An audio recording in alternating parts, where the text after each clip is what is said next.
Back with another TDengine video, and today we're going to be covering all the amazing features that TDengine supports out of the box.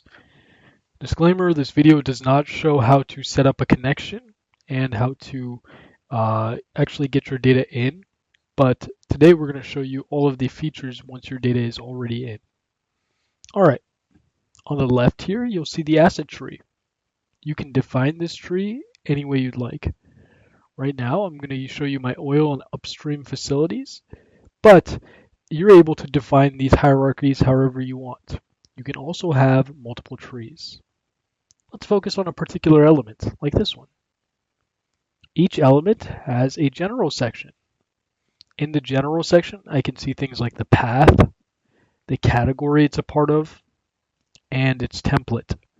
Templates allow us within TDengine to recreate things really quickly over and over again.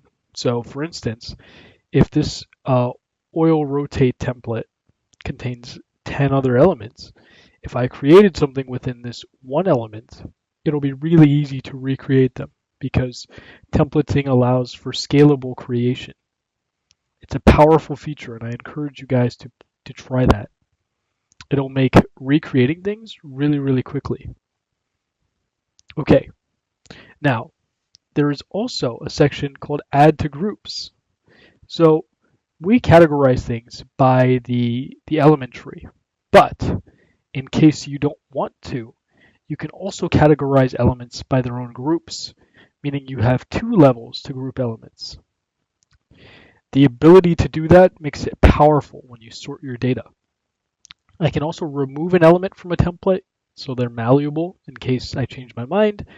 And for every element, I can get general analysis on it immediately. So if I want some key insights, I can have an LLM look into my element and find some key findings and some recommended next actions. I encourage you to try this out. Okay, let's move to attributes. Attributes show the different metrics and static and dynamic metrics that I already have in there. So bearing temp is timestamped. That timestamp data is always changing. You can refresh to see the latest timestamp, but there's also some static attributes in there, right? So there's two types of attributes, those static and dynamic ones. That's really all you need to know. Within the attributes as well, I can get insights on those attributes, right? Telling me things like coverage and quality, observations, and things of that nature. So an LLM insight is also possible. Now, if I want to push data towards this with a CSV instead of using our backend for it, that's totally possible as well, giving you unlimited options on what to do. I can also add a new attribute. A new attribute can be added. It can be categorized, so I can call it a KPI. I can change things like the basic type to enumeration, array type, object type, KPI, and there's even some unstructured data in object type. But let's pick a basic int. Within there, I can tag it with a unit of metric, and there's even data reference, right? There's an expressioning system that we follow for every part of the platform that you'll notice. So you can do things like multiply two attributes together, and you can evaluate what that is in real time. I can add limits, and this is a feature I think you'll appreciate. It's a feature we call TDGPT. It's the ability to add machine learning models to the platform. So you always can project each one of your attributes. This is powerful if you ever want to put your projections on a trend. Okay. Now, you can also add some additional properties, like a name and a value. And you can configure some other things, like hidden attributes and things of that nature. Okay, give it a try.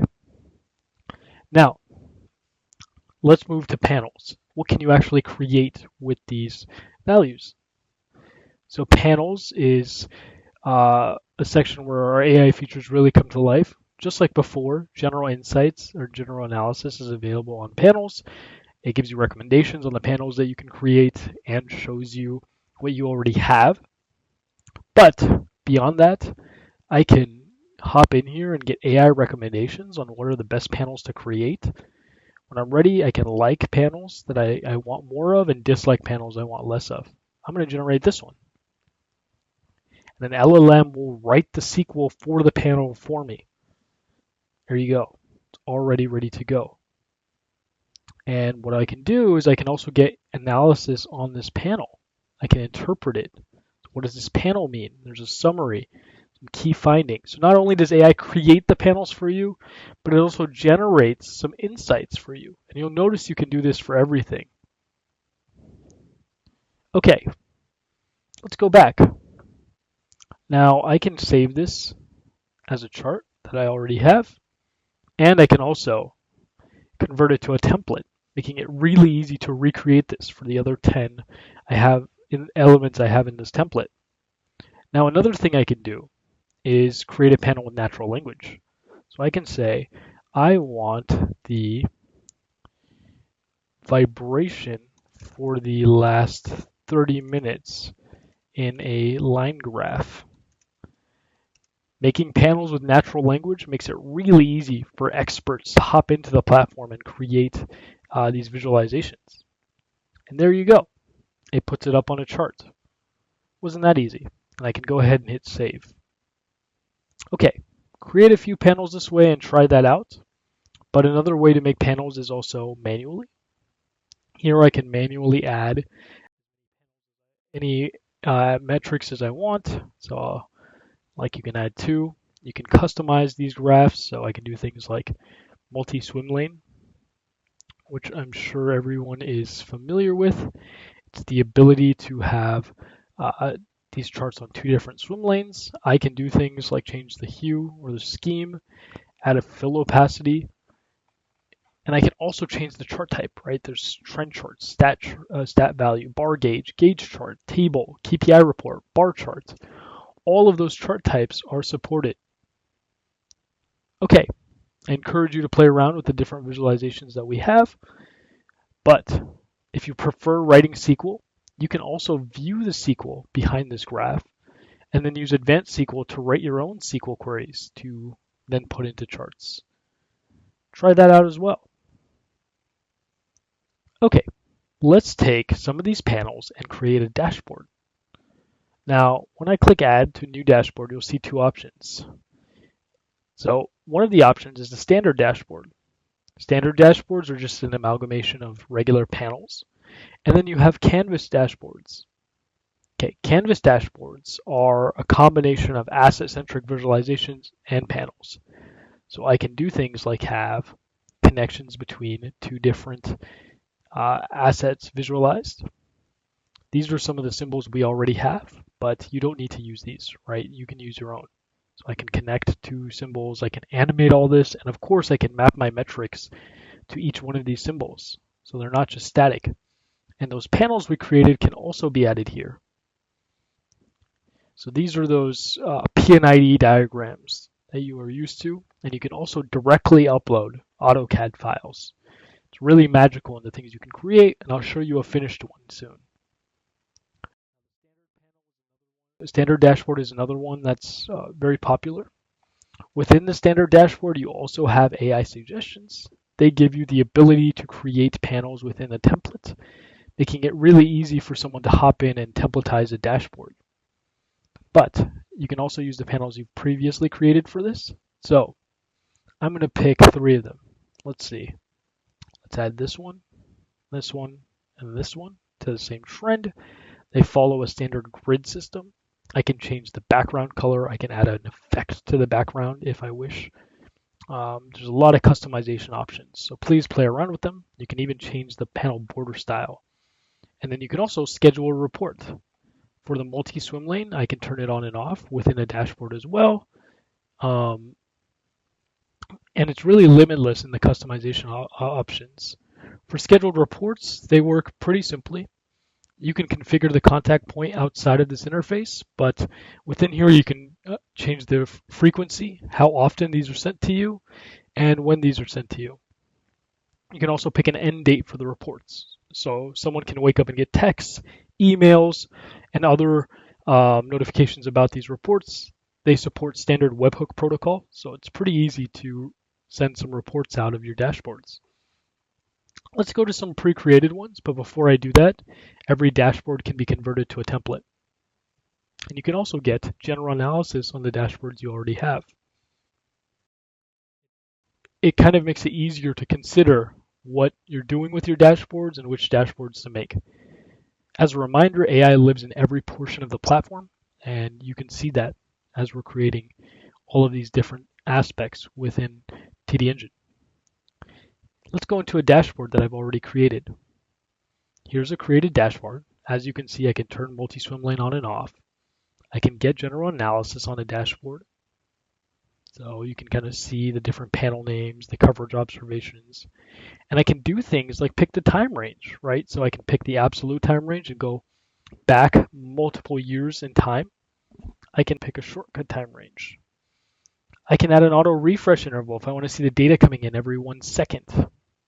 And I can share this dashboard devoid of our asset tree. These links that it generates are a really easy way to embed your dashboard into your website. How cool is that? And you can also turn on the ability to show the analysis time and other controls. So people have the option to take that away. And it really gives you a level of customization that's very fidel when you're sending these dashboards out. You can also take specific notes on every dashboard. And you can, save these notes as markdown files. How about that? And here's a Canvas one that's kind of fully done. So to give you an idea of what that looks like when the whole Canvas dashboard is mapped out, you could create some really powerful asset-centric visualizations as well. Okay, let's go into analysis. Analysis is another part of the platform that our users really love. For analysis, it's pretty simple to create these analyses. I'm going to make one manually and then kind of show you how AI helps you. But similarly to the panels we made, there are suggestions and natural language for generating analysis. When I create one, I can, give it a name, categorize it. I can recalculate out of order data. This is really cool. It gives me the ability to recalculate data that may have a bad timestamp. So I can watch out for that. I can pick a trigger type. We have sliding window, periodic window, state window, event window, and session window, and anomaly detection. All of these are super powerful trigger types, and I encourage you to try all of them. But for us, let's try event window. It's the easiest one to sort of explain, and it'll make it easy for us to kind of hop in and try it. All right, let's go event window. Okay, so event windows are pretty simple. I can pick a trigger. So let's do a start trigger. Let's say the motor current is greater than 100 for 10 seconds. You can do things like change the severity, allow ACK or acknowledgement, and I can add a child trigger. But we need a stop trigger. If we have a start trigger, we should have a stop trigger, and we're going to do less than equal to 100. So that stops the trigger here. Before I close it, I can have a pre-filter condition. So it doesn't even check if it doesn't meet this pre-filter condition. So for our pre-filter condition, like less than 5 would get filter out here, right? If I know it can't go. And I can add a delay. I can even enable this on all of my fill history. So I can run this on all of my historical data and generate some events. An event template is used to generate the events with a reason code, an extra filter condition, and a reset interval. And a calculation on a roll-up window is used to output this to an attribute, making it really easy to generate things like KPIs. In these 10 seconds, I can do the average motor current, right? And I can even evaluate that here to see what that looks like. And I can put a target unit of metric. A new feature we've just added is the ability to do an additional action. So I can have an agent use panel interpretation on an event frame while this is happening. Or I can have a comment posted on an element's analysis. So there's a lot of different things that you can do. And keep in mind, all of this is exposed through IDMP's REST API. So you can trigger some really cool things while this analysis is happening. Okay, so what happens when events are generated? And are there features for that? Absolutely. For every event generated, you'll see events generated like this. I can save this as a panel if I want to show it in a panel, and I can add this to what we call an analysis workbench. You may be familiar with a feature called event frames. This is our event frames. So we can add as many of these events onto a trend as I want, and often get asked, hey, like, can we add multiple attributes here? And of course. So I can take something like the suction pressure and add it here with the temperature. I can do things like see the data, like what events do I have, what attributes do I have, and if I added extra windows, I could see that here as well. I can do things like enable marker line mode, the difference between these two attributes with respect to time, or the deltas, right? It's a very powerful advanced analytic tool. Okay, if I have a ton of events, is there a way I can avoid clutter? Yeah, there is. So to avoid clutter, you can enable event line mode. Event line mode allows you to highlight the events that you just want to see. You can do a window analysis, so an ad hoc window analysis on top of what you already have. So you can do another event window, another sliding window, another state window, anomaly detection on top of what you already had. I can do alignment by start time, and I can do normalization. I can also do forecasting of both of these using that TDGPT feature, picking, a standard machine learning model, and then picking a reference data duration. You can also do XY plot, putting both of your attributes on an XY plot and seeing a scatter plot. From here, I can do regression analysis, show you what polynomial regression looks like, and disable it. I can do data aggregation, do multiple clusters of this data, right? Let's disable. And I can do select box. So if I want to create another window, a scatter plot makes it much easier for me to select that window without me having to type anything. It's a really great way to find correlation. Speaking of correlation, there's another way to find correlation. You can run correlation analysis, right? And it tells you if there's positive or negative correlation. Also, you can do a profile search. Here, you can do a profile search configuration with any of our two algorithms, and it will put it into a result window and a source window. So it looks for similar profiles.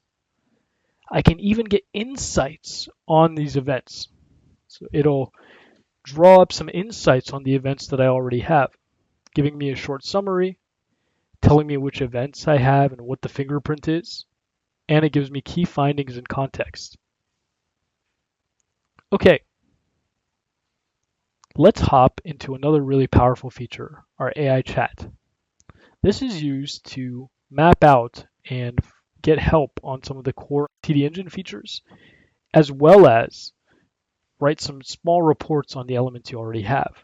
For example, here I asked it to write a report on the SEC analysis fleet. Let's do that. So first, it gives you some semantic reasoning on what it's doing, and then it generates the report for you. After it's generated, an LLM automatically gives you some follow-up questions that you can ask it, and you can also ask it how to help you make these things within TDengine. It's a really powerful tool to get up to speed or find more about your assets without actually hopping into the interface. You may be asking, how do I hook up an AI connection? Go to Admin Console, go to Agentic AI, go to Connections, and go ahead and add the model of your choice. We have a ton of providers, but just in case you don't find a provider, you can also use a custom one. We don't provide the models. We only provide the interface for you to connect them with. The model is totally up to you.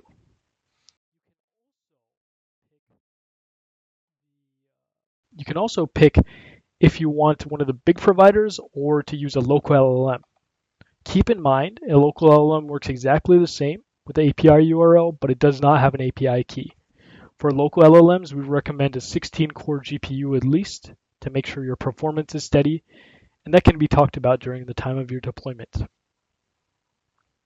Okay, overall, this video showed you all of the key features of TDengine and the powerful advanced analytics that it has to offer. All of this is now free for the first 5,000 tags, and every single one of these features can be used. I encourage you all to try it for the next generation AI platform for industrial data. Thank you.